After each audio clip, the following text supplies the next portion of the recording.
Fables of La Fontaine. The advantage of being clever. Between two citizens there once arose a quarrel furious.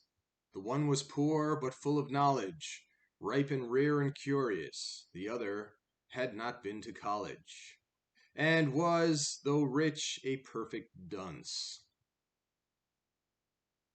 He, far too fondly of proclaiming the items of his hoarded pelf, declared that learning men but came in a rank far beneath himself.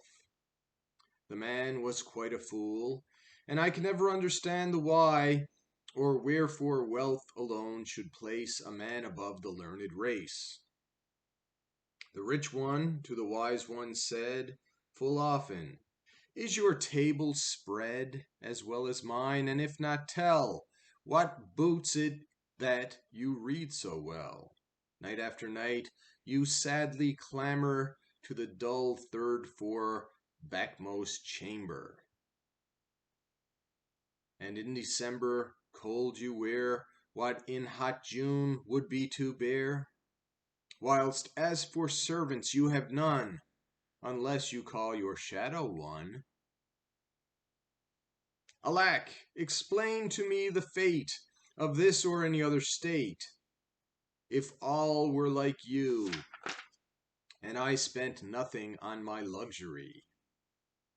We rich ones with our wealth, the God knows, and forth from us to artisan, to tradesman, and to courtesan, in glorious golden floods it flows, and even you who write your works chiefly to use your knives and forks, of rich financiers get your meed of what you call our hoarded greed.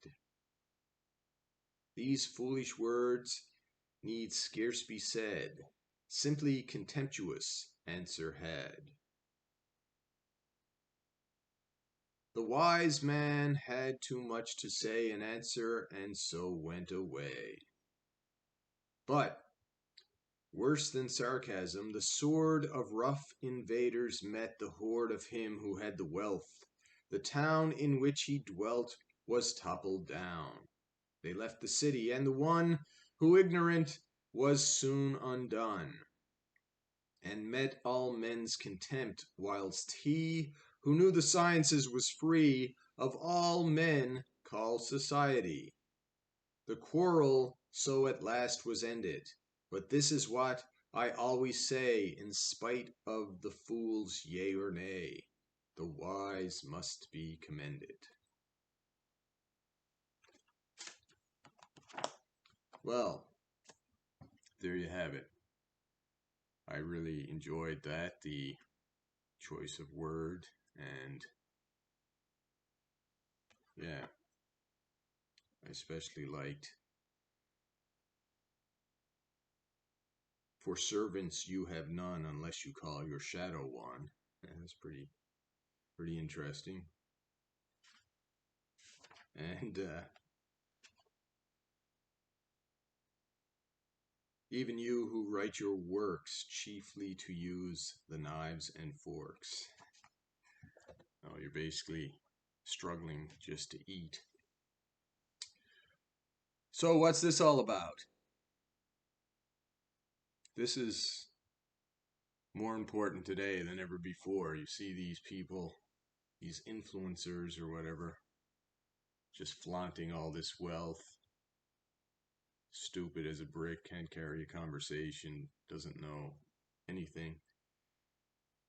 And what's worse is these days people are like, I don't know how to cook, wearing that like a badge of honor. There's nothing to be proud of. The fact that you don't know how to cook, you don't know how to change a tire, you don't know how to do this. Oh, I'll just get the riffraff to do that stuff. I'm a queen. You go, girl, queen. You're not a queen. There's nothing good in just having all kinds of free money and being a dummy. You should strive to maximize your health, your body, have a strong body, have a strong mind, use your faculties. So many people are like, oh, finally, I finished school. Now I don't have to read these books anymore. Your education should begin after school. Keep the mind powerful. Build the mind, build the body, improve. Time is going to take it all away, but you should still try to improve yourself. That's my opinion and the opinion of people like La Fontaine.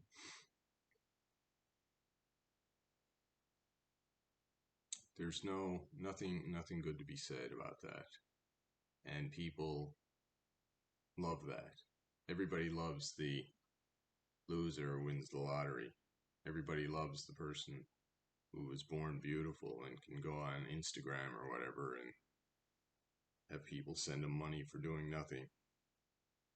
But in reality, the true richness in life isn't about doing nothing and getting something for nothing. The true richness in life, yes, there's nothing wrong with wealth. There's nobody in this story who says wealth is a bad thing and better to be poor and educated. No, these are extreme examples.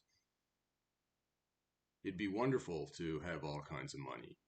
If you have all your financial needs taken care of for the rest of your life, so much pressure, so much stress, so much struggle, and so much time would be freed up so you can use your time on better pursuits. That doesn't mean sitting in the basement playing video games 10 hours a day.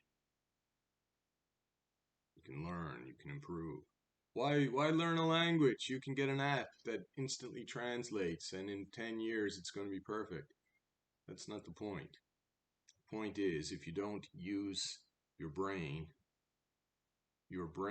is going to turn to mush.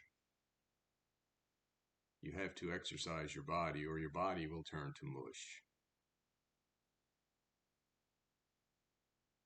A mushy brain is terrible.